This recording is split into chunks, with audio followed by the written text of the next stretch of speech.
Welcome to the Haifa classes. Haifa help to nourish your brain through education. हम सब यहाँ पे बच्चा, जैसा कि हमने एक्चुअली पहला लेक्चर कंप्लीट किया chemical reaction and equation chapter, अब हम सब बच्चा एक नए चैप्टर की तरफ मूव ऑन कर चुके हैं और ये चैप्टर है अपना हेरिडिटी एंड वेरिएशन। फटाफट अगर आपने केमिकल रिएक्शन इक्वेशन चैप्टर को आपने पूरी तरीके से रिवाइज नहीं किया तो आप पिछले हमारे 3 पार्ट्स में लेक्चर प्रोवाइडेड है, आप जाके उनको फटाफट आप देख सकते हैं। और बच्चा एक चीज़ और नई बात आपसे बतानी है कि हमने एमसीक्यू और असेसन रीजन जैसा आपसे प्रॉमिस किया था वो भी लेक्चर अपडेट होने स्टार्ट हो गए, तो फटाफट उनको भी आप जाके देखें। और किसी भी टाइप का कोई भी प्रॉब्लम होता है बच्चा, कमेंट बॉक्स में आप अपना प्रॉब्लम शेयर करें, हम एक्चुअली और हमारी टीम आपको सॉल्व करने में हेल्प करेगी। ओके, सो यहाँ पे बच्चा हम सब एक्चुअली आपको फटाफट स्टार्ट करते हैं हेरिडिटी एंड वेरिएशन बिना टाइम वेस्ट किए। That is heredity. Heredity in the sense it includes those traits or character which are transmitted from generation to generation। जो बच्चा कहाँ से किधर ट्रांसफर हो रहा है, जनरेशन टू जनरेशन, मीन्स एक पेरेंटल बॉडी टू ऑफस्प्रिंग। अपना अगर यहाँ पे कोई भी करेक्टर या कोई भी ट्रेट्स इन द सेंस नस्ल अगर यहाँ पे ट्रांसफर हो रहा है तो हम इसी को टर्म को बच्चा बोल देते हैं heredity. Then what is the means of the genetics? Genetics the study of heredity and variation. जब हम एक्चुअली हेरिडिटी और वेरिएशन के बारे में पढ़ते हैं तो हम इन्हीं टर्म को बच्चा बोल देते हैं genetics। What study of heredity and variation is said to be known as the genetics। The term genetics was first of all used by, जो सबसे पहले एक्चुअली जेनेटिक्स टर्म का जो यूज किया गया वो हमारे W. बैटसन के द्वारा किया गया, वो भी का बच्चा 1905 में। when 1905 में। An Australian monk, namely that is George John Mendel, was the first person. George John Mendel was the first person who studied about genetic. Okay, he was therefore regarded as the father of genetic। और इसलिए बच्चा हम सब George John Mendel को क्या बोल देते हैं? Father of genetic. ओके, जरा भी बर्डन नहीं लेना, एकदम माइंड को एकदम स्ट्रेस से बच्चा बाहर निकालो और सिर्फ फोकस करो लेक्चर पे। हम सब बच्चा फटाफट इसको सॉर्ट आउट करते हैं। Do not have so much difficult. Okay, जो भी बच्चा actually heredity and variation chapter को काफ़ी ज़्यादा डिफिकल्ट समझता है, ऐसी कोई बात नहीं, आप जरा बस लेक्चर पे बस कंसंट्रेट रहें, सारी प्रॉब्लम्स दूर हो जाएंगी। वेरिएशन की बात करते हैं। What is the means of the variation? Variation is concerned with the differences between the individual of same species and also between the offspring of the same parent. Variation मतलब बच्चा अगर हम बोलें that is the means of the changement. What? changement, and is connected with the difference between the individual of same species and also between the offspring of the same parent। okay, so here is a variation could be 2 types। variation जो होते हैं बच्चा वो 2 type के होते हैं। First is the somatic variation and second is the germinal variation. Clear? तो what is the somatic variation, what is germinal variation? I am to come on the firstly somatic variation. Somatic variation ये बच्चा affect होता है somatic cell के ऊपर हमारे किसी भी ऑर्गेनिज्म के, और ये बच्चा एक्चुअली इनहेरिट होता है from parent to next generation. In the sense हम बोले कि क्या आपके ऑफस्प्रिंग के ऊपर जो इंपैक्ट हो रहा है वो आपके पेरेंट की वजह से हो रहा है, तो ये बच्चा गलत। सोमैटिक वेरिएशन में कभी भी पेरेंटल का कोई भी बच्चा यहाँ पे आपका जो भी प्रॉब्लम्स है वो कभी भी, या कोई डिजीज अफेक्टेड है तो कभी भी अपने चाइल्ड में ट्रांसफर नहीं होगा। ये सोमैटिक वेरिएशन सिर्फ और सिर्फ टेम्परेचर की वजह से, इन्वायरमेंटल फैक्टर की वजह से, और भी बहुत क्लाइमेटिक सिचुएशंस होते हैं जिनकी वजह से चेंजमेंट आते हैं। So somatic variation affect the somatic cell. किसको अफेक्ट करता है बच्चा? सोमैटिक सेल को। Okay, it is neither inherited from the parent nor the transmitted to next generation. ये कभी भी बच्चा अपना एक पेरेंट बॉडी से एक नए जनरेशन या न्यू वर्ड में कभी भी ट्रांसफर नहीं होता है। It is acquired by individual during its own life. ये सिर्फ और सिर्फ ये खुद के जीवन में ही एग्जिस्ट करता है। When is die then after to death this are type of variation is totally finished out. Okay, now I am to come on the germinal variation.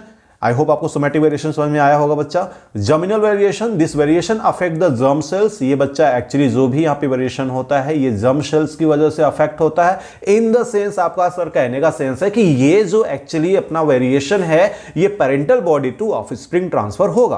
Clear है बात? क्लियर दैट मीन्स कि sir parental to offspring actually यहाँ पे ये transformation हो रहे हैं। That is the time of the germinal variation.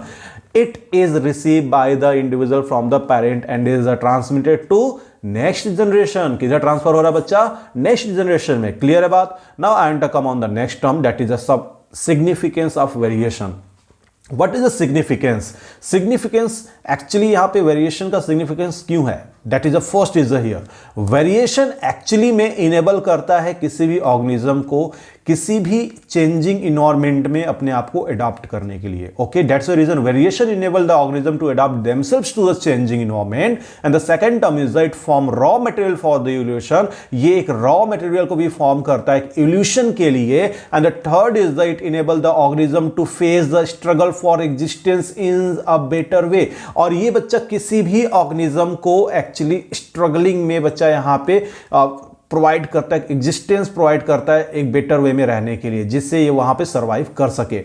Now fourth is it help man in the improving the races of useful animal and plant, and the fifth is it is a basis of heredity।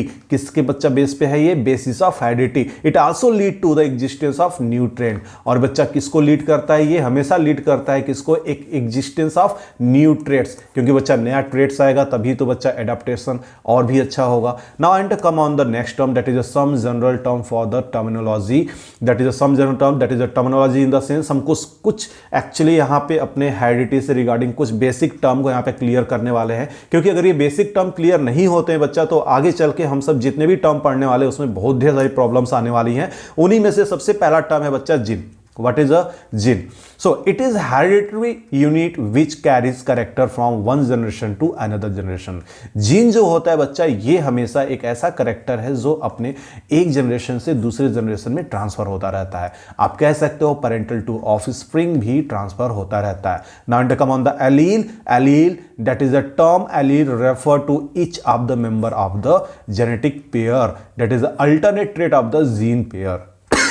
Sorry, that is a homozygous traits, homozygous in the sense same traits, homozygous same zygous same zygote। तो बच्चा ऐसे में यहां पे क्या करता है? Similar allele formation होता है, that is specific trait, that is a capital T small T and they produce only one type of gamete. कैसा बच्चा? सिर्फ सिंगल टाइप ऑफ गैमेट ही फॉर्मेशन करेंगे। Now heterozygous traits, heterozygous traits they have the dissimilar alleles.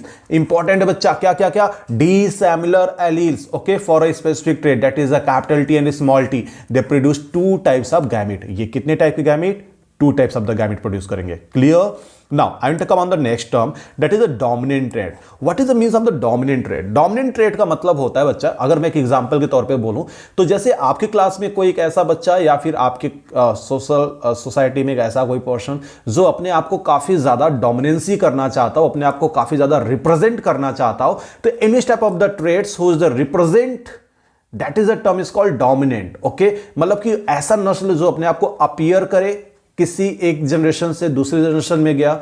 जैसे कि हो सकता है कि आपका जो फेस है वो आपके या फिर आपके जो बॉडी स्किन है वो आपके फादर की बॉडी स्किन से मैच कर रही है, दैट मींस फादर का जो बॉडी स्किन है वो आपकी बॉडी में जाके डोमिनेट कर गया। Okay, the trait which appear in the F1 generation in the means first generation is called as the dominant trait, is derivated by the letter is the capital T and the recessive is the trait which does not appear, जो अपने आप को hidden कर ले, छुपा ले, that is a recessive trait. और मैं आपको बताऊं, आप सब भी जो आप मेरे से यहाँ पढ़ाई कर रहे हो इनमें भी बहुत से ऐसे बच्चे हैं जो रेसेसिव पूरे साल बने पड़े हैं, पूरे साल हिडन हुए पड़े हैं क्लास में, बट देखना आप रिजल्ट कैसे उठाते हैं और ये फिर जाके एक डोमिनेंसी को रिप्रेजेंट करेंगे। Okay, so don't be lose, okay, just hard work करके दिखाएंगे हम सब। Okay, now and come on the genotype. What is the means of the genotype? It is the genetic representation. ये एक जेनेटिक रिप्रेजेंटेशन होता है, that is the example capital T small T for the tall plant. Okay, phenotypic character in the sense when is observe to the any plant physically, it is the expression physical appearance of a trait, that is example tall pea plant, that is can be noted by direct observation of the individual. Monohybrid cross, it involve the study of the inheritance of one pair of the contrasting character, that means यहाँ पे हम एक single character के ऊपर बच्चा यहाँ पे कुछ क्रॉसिंग करने वाले हैं। Inheritance of tall and डॉफ character, जो एक टॉल प्लांट होगा और एक डॉफ प्लांट होगा जिसके ऊपर हम अभी क्रॉसिंग करेंगे और आपको दिखाएंगे भी। Now next term is the dihybrid cross. What is the means of the dihybrid cross? It is the study of inheritance of two pairs of the contrasting character. हम यहाँ पे किसी दो करेक्टर को यहाँ पे बच्चा प्रॉपर वे में क्रॉसिंग कराएंगे और फॉर्मेशन देखेंगे कि यहाँ पे क्या फॉर्मेशन हो रहा है, फिनोटाइपिक और जीनोटाइपिक भी। Okay, so now and to come on the next term Mendel's experiment, जो इस चैप्टर की जान है। ओके, इनके बारे में एक्चुअली पढ़ना है। But before to that, Mendel experiment से पहले एक टर्म होता है बच्चा, Mendel chosen garden peas plant material for his experiment since it is a following advantage. Actually CBSE कई बार एक क्वेश्चन पूछ चुकी है बच्चा कि why Mendel choose garden pea only, not another plant. Mendel ने एक्चुअली सिर्फ और सिर्फ गार्डन पी प्लांट मटेरियल ही क्यों चूज किया, कोई अदर प्लांट मटेरियल क्यों नहीं चूज किया? तो इसका बच्चा एक्चुअली प्रॉपर में जो आपका आंसर होगा that is the first is the short life cycle, because जो प्लांट मटेरियल हमारा गार्डन पी है, जिसको बच्चा मतलब साइटम पाइसम सटाइवम के नाम से जानते हैं बच्चा, that is a short life cycle and well defined character. And second is a bisexual flower होता है, that's why. And the third term is the predominantly self fertilization and fourth is a easy hybridization and the fifth is a cross fertilization is a possible. That means हमारे जो plant P plant है इसका life cycle देखा जाए बच्चा तो काफी short होता है, दैट इज अ फर्स्ट, क्योंकि एक मल्टीपल टाइम ऑफ एक्सपेरिमेंट करने का चांस मिल जाएगा इससे। Second is a bisexual flower, तो इसमें बच्चा cross pollination and self pollination दोनों ही पॉसिबल हो जाएंगे, इसलिए बच्चा इसको चूज किया गया। Third is the predominantly self fertilization, ये खुद से सेल्फ फर्टिलाइजेशन, क्यों? क्योंकि बाइसेक्सुअल फ्लावर है। Fourth is the easy hybridization, easy hybridization का करना बहुत ही इजी था यहां पे, इसलिए। And the cross fertilization is also possible to here, cross fertilization भी पॉसिबल था, that's why reason are the choosable to here. Now next term is the and come here the some traits are chosen by Mendel for his experiment. So here is the total 7 type of the character are choosable by Mendel's, but actually आपके NCERT में total 4 दिए गए हैं, but हम यहां पे actually आपको 7 characters बहुत यहां पे इंट्रोड्यूस करा देते हैं। That is the first is the stem height, जिनमें बच्चा अगर डोमिनेंसी देखा जाए तो टॉल को बोला जाता है, और रेसेसिव डॉफ, मतलब टॉल हमेशा अपने आप को रिप्रेजेंट करेगा, डॉफ हमेशा अपने आप को हिडन करके रखेगा। फ्लावर कलर में अगर देखा जाए वायलेट एंड व्हाइट, वायलेट जो होगा हमेशा अपने आप को डोमिनेट करेगा, और रेसेसिव हमेशा अपना व्हाइट जो है हमेशा रेसेसिव फॉर्म में रहेगा। Flower position axial for the dominance and the terminal for the recessive. वहीं पॉड शेप की बात करें तो इन्फ्लैटेड अपना डोमिनेंट के लिए होता है और कंस्ट्रिक्टेड अपना रेसेसिव के लिए होता है। जबकि पॉड कलर की बात की जाए तो ग्रीन कलर हमेशा डोमिनेंसी दिखाएगा और हमेशा येलो जो होगा रेसेसिव दिखाएगा। वहीं पे सीड शेप की बात की जाए तो राउंड कलर जो होगा डोमिनेंसी दिखाएगा, वहीं रिंकल जो होगा वो अपना रेसेसिव दिखाएगा। वहीं पे सीड कलर जो है बच्चा वो अपना येलो कलर जो होगा ये डोमिनेंट में रहेगा, और ग्रीन कलर जो होगा बच्चा वो रेसेसिव फॉर्मेशन दिखाएगा। I hope this all the characters you remembered it, but only 4 character are the important to here for you. Okay, so now and come on the next term that is your reason for Mendel success. क्यों Mendel का experiment success होता है? Because first is the reason here. बच्चा ये सब actually एक big question होते हैं जहां पे एनसीईआरटी आपसे एकदम भरपूर क्वेश्चन करता है, इस बात को ध्यान रखिएगा। ओके, क्लियर हो रही बात? मैं फिर से बोल रहा हूं, ये काफी ज्यादा इंपॉर्टेंट हो जाता अपने लिए, तो इसको बच्चा आप ध्यान से समझिए। ये यहां पे बोला गया रीजन, क्या रीजन रहा मेंडल के एक्सपेरिमेंट को सक्सेस होने का? That is the first is he selected true breeding pure pre plant for his experiment, that is the first reason.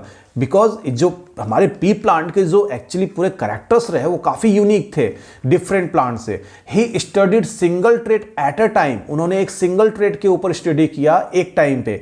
He kept an accurate mathematical record of his breeding experiment and the noted down the number of each type of offspring produced in each cross. And now fourth is he was lucky enough to select the 7 trait. ये काफी lucky थे कि इन्होंने जो एक 7 traits को यहाँ पे चूज किया। As a gene for this traits are located on 4 different chromosome. Got it? Now and come on the monohybrid cross, that is so much important. Okay, monohybrid cross जो होता है बच्चा, यहाँ पे आपके एनसीईआरटी में 2 प्लांट के बीच में कराया गया। मेंडल काफी एक्चुअली एक्साइटेड थे इस क्रॉस को कराने के लिए। वो ये देखना चाहते थे, जब वो अपने एक्चुअली गार्डन में टहल रहे थे तो गार्डन में टहलते उन्होंने देखा कि अरे पी प्लांट तो 2 टाइप के दिखे, एक तो अपना टॉल प्लांट है, एक कैसा है शॉर्ट प्लांट है। कैसा? एक टॉल प्लांट है और एक कैसा है बच्चा शॉर्ट प्लांट है, या फिर हम डॉफ प्लांट भी बोल देते हैं इसको। ओके, इन्होंने कहा कि ये दोनों प्लांट का अगर हम आपस में क्रॉसिंग करा देते हैं then what is a form to here. तो टॉल को इन्होंने एक्चुअली कैपिटल टी से रिप्रेजेंट, क्योंकि ट्रू प्लांट लिए उन्होंने, क्या लिया? True plant.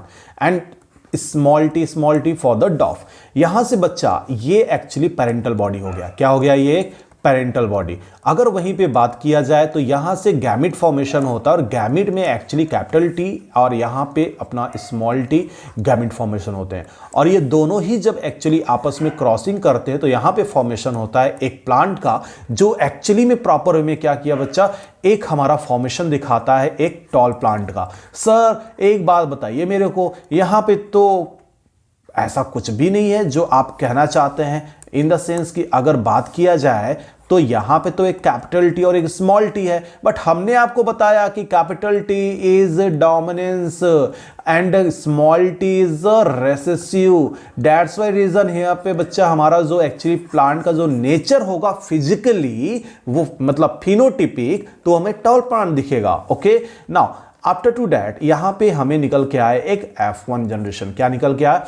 F1 generation. Now after two अगर बात किया जाए तो हम बच्चा चलेंगे थोड़ा सा F2 जनरेशन के ऊपर। ओके, तो F2 जनरेशन करने के लिए हमने F1 जनरेशन को फिर से यहां पे सेल्फ फर्टिलाइजेशन करा देना है। क्या कराना है बच्चा?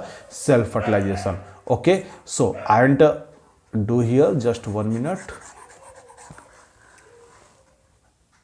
Okay okay okay, so F1 generation में अगर बात किया जाए तो हम सब बच्चा यहाँ पे क्या करने वाले हैं, कैपिटल टी स्मॉल टी इन दोनों का यहाँ पे हम क्या करेंगे बच्चा, गैमेट फॉर्मेशन करेंगे, जो ये F1 जनरेशन का हमारा क्या रहा है बच्चा, पेरेंटल बॉडी रहा है। और यहाँ पे बच्चा हमारा ये फॉर्मेशन हो चुका, हमने यहाँ पे गैमेट फॉर्मेशन दिया और ये गैमेट जो एक्चुअली अपना यहाँ पे फॉर्म्ड हुए हैं, इन गैमेट को जब हम एक्चुअली यहाँ पे फर्टिलाइज कराते हैं, when is a capital T is a fuse each other, then the formation of the capital T, what is a capital T is a fuse the capital T small t, and the small t and the capital T, that is again is a here capital T small t, and the small t the again is a small t। अगर यहाँ पे देखा जाएगा बच्चा, total observation हम सब करें तो यहाँ पे ऑब्जर्वेशन में हम सब देख पा रहे होंगे कि हमारे पास दो टाइप के यहाँ पे प्लांट देखने को मिल रहे हैं, not 2 types, only total 3 types के प्लांट। एक तो ऐसे देखो, यहाँ पे तो कैपिटल टी तो मीन्स यहाँ पे सर टॉल प्लांट रहा, capital T small T sir यहाँ पे भी टॉल प्लांट है physically, when you observe the plant then tall plant, यहाँ पे बच्चा अपना डॉग प्लांट। मेंडल ये देख के काफी आश्चर्य हो गए, अरे मैंने तो टॉल प्लांट और डॉग प्लांट कराया था, पिछले में भी टॉल प्लांट आया, यहाँ पे सारे टॉल प्लांट हो रहे हैं, सिर्फ एक को छोड़ के एक हमारा सिर्फ डॉफ हो रहा है। इतने में मेंडल का माइंड क्या हो जाता है, खिसक जाता है। तो ऐसे में अगर हम थोड़ा सा उनके माइंड को खिसकने से पहले बात कर लें तो फिनोटाइपिक जो रेशियो यहाँ पे हमें निकल के आया, फिनोटाइपिक जो हमने आपसे बोला था फिजिकली ऑब्जर्व करने बाद, तो phenotypic ratio actually monohybrid cross का जो निकल के आया, क्योंकि 3 टॉल प्लांट थे, दैट्स द रीजन 3 और एक doll plant, that is 1, 3:1। Okay, 1 is the, अगर हम जीनोटाइपिक कैरेक्टर की बात करें तो मेंडल ने कहा कि चलो जरा चेक करते हैं इनके जेनेटिक लेवल पे कि इनका जेनेटिक लेवल पे क्या रहा है। तो इन्होंने पाया कि एक ऐसा प्लांट है जो टोटली टॉल है, ट्रू टॉल है हम कह सकते हैं, 2 ऐसे प्लांट हैं जो एक्चुअली टोटल ट्रूली प्लांट नहीं, वहां पे एक स्मॉल टीपी है जो एक्चुअली रेसेसिव फॉर्म में प्रेजेंस है, तो 2 ऐसे प्लांट हुए। एक टोटली शॉर्ट प्लांट है, डॉग प्लांट है, तो जीनोटाइपिक उन्होंने रेशियो निकाल के दिया कि हमारे ऐसे 1 प्लांट है जो ट्रू एक्चुअली यहां पे अपना फॉर्मेशन दिखा रहा है, 2 ऐसे हैं जो जीनोटाइपिक डिफरेंट है ना, और एक अपना डॉर्फिज्म है जो टोटली। तो अगर हम बात करें तो एक है हमारा कैसा होमोजाइगस टॉल प्लांट, 2 ऐसे हैं जो हेट्रोजाइगस हैं और 1 है जो बच्चा वो क्या है, होमोजाइगस। तो यहां पे एक्चुअली मोनोहाइब्रिड क्रॉस में हमारे मेंडल जी ने ये आइडेंटिफाई करके देखा। तो बच्चों यहाँ पे हमने एक्चुअली मोनोहाइब्रिड क्रॉस को कंप्लीट किया, और मोनोहाइब्रिड क्रॉस के बाद बच्चा डाईहाइब्रिड क्रॉस जो एक्चुअली हम सब कल पढ़ेंगे, और डाईहाइब्रिड क्रॉस के बाद बच्चा हम सब मेंडल लॉ ऑफ इनहेरिटेंस, और साथ में उसी के बच्चा हम यहाँ पे और भी सेक्स डिटर्मिनेशन, इन सब टर्मिनोलॉजी को हम हेरिडिटी और इवोल्यूशन के पार्ट 2 में बच्चा कंप्लीट करने वाले हैं। तब तक के लिए आप अपना ध्यान रखें, अच्छे से रखें, और फटाफट बोर्ड की तैयारी एकदम हार्ड तरीके से करे बच्चा, है ना। अगर कोई भी प्रॉब्लम आती है कमेंट बॉक्स में बच्चा अपना मैसेज ड्रॉप करे, या फिर बच्चा दिए गए व्हाट्सएप नंबर पे आप तुरंत इमीडिएट मैसेज करें, have any type of the any issues and I want help to you. Okay, so फटाफट आप अपने वर्क को करें, और हम सब सेकंड लेक्चर में मिलते हैं जहां पे हम सब डाईहाइब्रिड क्रॉस और उसी के साथ साथ बच्चा जो हमने अभी टर्म्स सारे आपको कैलकुलेट कराए, सभी बच्चा कंप्लीट होंगे। तो आप फटाफट वीडियो को लाइक करें, सब्सक्राइब करें, शेयर करें। Thank you.